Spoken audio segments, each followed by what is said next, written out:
So now on the show, I want to take a look at a brand new kind of horror thriller that is out at the moment called Bodies, Bodies, Bodies. Now, I don't think there's been a film this year that has changed my opinion of it so much as Bodies, Bodies, Bodies.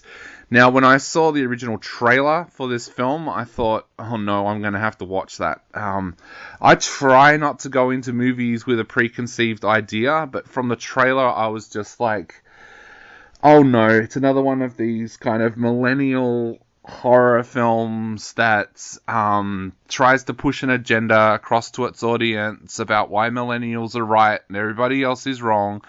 But I still went along and to see the film because, of course, you can't judge a film unless you've watched it. And this film completely changed my mind right around.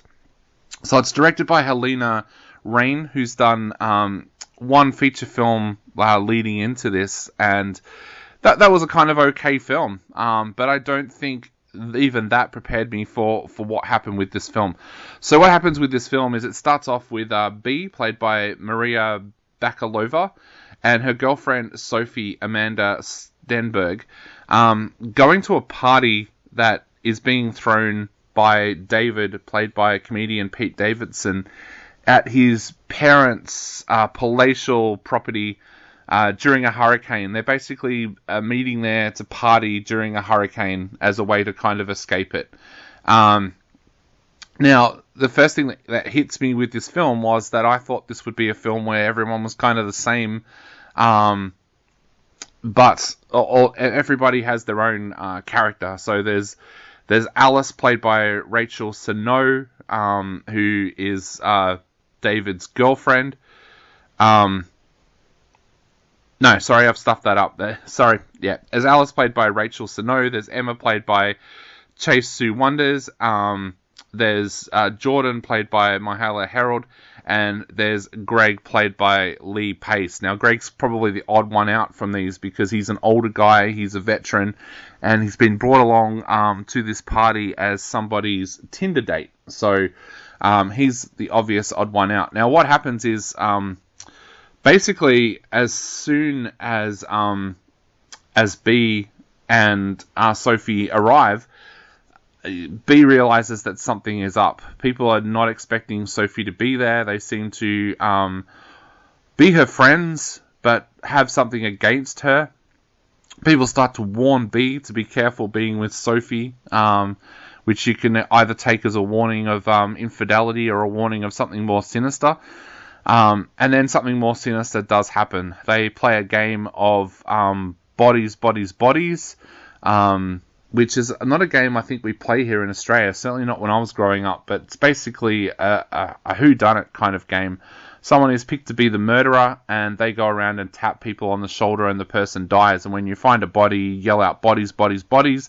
Everybody gets together, and you try to pinpoint who the murderer is. Now, there's a warning when they start playing this game always turns nasty, and as always, it does turn nasty.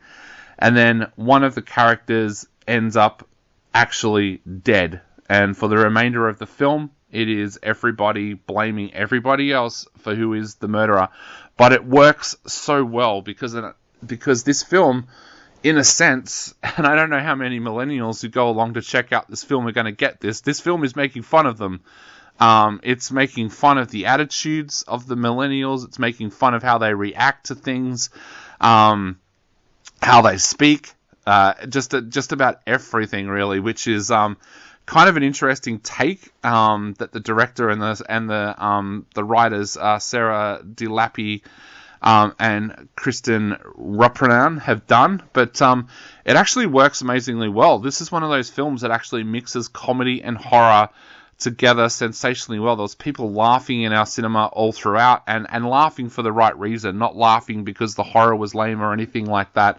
And this film has one of the best twists that I have seen in cinema in a long, long time. And I was talking to a lot of people after this film that said they were going into it wondering what the hell they were about to watch, and came out of it absolutely loving it. I think this is a sensational film. It kind of reminds me of the films of Laurie Clark. The acting and everything is so natural in this film. There are characters in there that you're not going to like, but I think that's the point. I think that's what kind of worried me about the trailer, was I saw all these characters and I was like, I'm not going to like that character. I'm not going to enjoy watching that character. And that's exactly how the filmmaker wants you to feel watching this film. There are characters in this film that you're supposed to feel sorry for. There are characters that you're supposed to despise. That is the way that it's set up. And it works brilliantly well. So if you're one of those people out there who was like me, who was thinking, I don't know if I want to go and see this film, go along and give it a chance, because it is a lot better horror than what a lot of people are going to expect it to be. Like I said, has the right mix of comedy, and it works, especially with this amazing twist. I'm going to give this one 4 out of 5.